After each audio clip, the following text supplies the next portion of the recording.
Peace everyone, Unmask here, and today I'll be showing you how to create these lovely mountains. On the left side of the screen you'll see my color palette that I'm using. The numbers correspond to Luminance colored pencil, and I'm coloring on Stonehenge vellum paper. For those that support my channel on Patreon, the real-time drawing video of this is available to you now. Alright, so let's get started. Okay everyone, so the first thing that I do is I use my 495 pencil to start sketching out the outline for the mountain. Generally, I want to keep this edge nice and sharp, and I also want to add a little bit of detail and unevenness to it, so I kind of use some vertical pencil strokes to create some variation, and I just fine-tune my edges a bit before coloring in a nice border. And then I switch to my 660 pencil, and this is where I color in most of the sky. After I use that pencil a bit, I switch to the 755 to do kind of the vignetting part at the top part of the sky. And then I just do a few loose layers of these pencils before blending out with my paint thinner. I want the gradient to go from the bottom 495 to the middle 660 and then to the top 755. Now you can see here that I've started using my odorless paint thinner. It's blending out really smoothly at this point. A couple more layers of the color pencils on top of this will make it nice and smooth, and the gradient will be much more consistent. So I switch back to my 660 and I just start using small circles and doing a light layer over most of it, and I blend it out once again with my odorless paint thinner. When I'm blending it this time, because a lot of the brush strokes will show up, I'm making sure that all of my brush strokes are horizontal. Now I'm switching to my 801 pencil, which is a really nice creamy ivory color. It's almost white when you look at it, but on the paper it kind of tints it to a nice cream ivory color. And basically I color in most of the mountain with that, and I go over that with the 832, and then at the very bottom I use the 041. And what I'm trying to do here is create a gradient opposite of the sky, where the 801 is at the top, 832 is in the middle, and the 041 is at the bottom. Once I get a few layers of that down, I blend it out with my odorless paint thinner. With these layers, I am being very light-handed. I want the layers to go on very lightly because I need to be able to color over top of these with my darker shadow colors.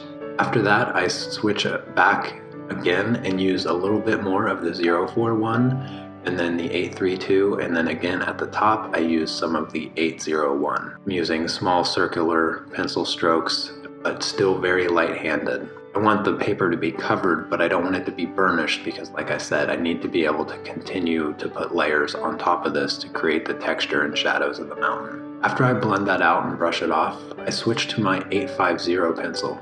Now this is where I come in and I start coloring in some of the details of the mountains. This is going to be where there's going to be some shadow and some bright light from the sunrise. And basically what I'm doing here is I'm creating the texture of the mountain by using the pencil kind of sideways and just kind of creating jagged lines. I'm not really focused too much on the precision of the detail here. I'm really just trying to create some texture with this color. And you can see I'm just creating kind of a jagged pattern that flows down the mountain in the right direction.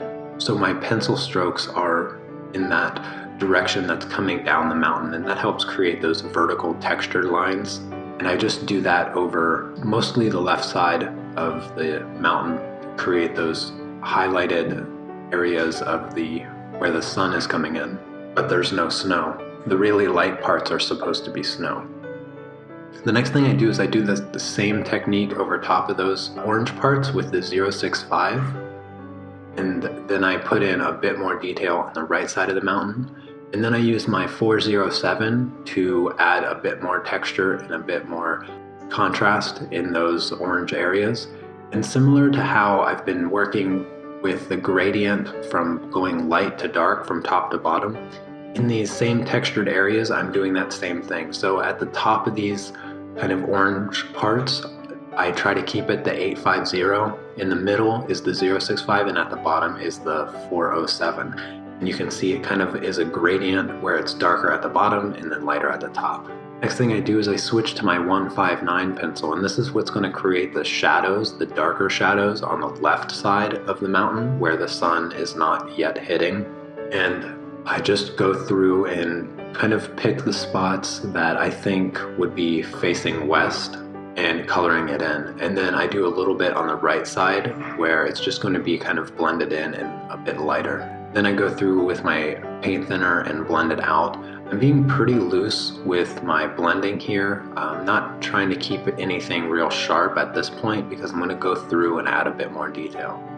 And you can see I picked up a bit of the pigment and kind of brushed it in on top of the lighter part just to kind of give it a bit more texture. And then the next thing that I do is I switch back to my 801 and my 832. And this is where I go in and I kind of create those really subtle highlights and just giving the mountain more texture and making it look more interesting to look at. And I do the same thing with the 508 color, and I just kind of play around with the texture and add a bunch of vertical lines. Next thing I do is I use my 508 color again at the bottom, and over top of that, the 159. And then as I get closer to the mountain, I want the mist to get lighter, so I use a bit of the 495, and then over top of that, I use the 801. And then I blend it out with my odorless paint thinner. And I'm keeping all of my pencil strokes really circular, along with my brush strokes with the paint thinner as I blend it out. And when I get to the edge of the mountain, I kind of blend in all the colors a bit into the mist just to blend everything smoothly together. I don't want any harsh edges down here. And then once again, I go back over that with a bit of the 755, 495, and then more of the 801. And then I blend it out one more time. And after I blend it out here, everything's nice and soft. And after that, I just do a few color touch-ups by adding a bit more blue onto the mountain. Alright everyone, here's the finished product. Hope you enjoyed the video and found it helpful. Remember that if you'd like to see the real-time video, to head over to my Patreon page. Otherwise, be sure to subscribe, give the video a thumbs up, and I'll see you next time. Take care. Peace.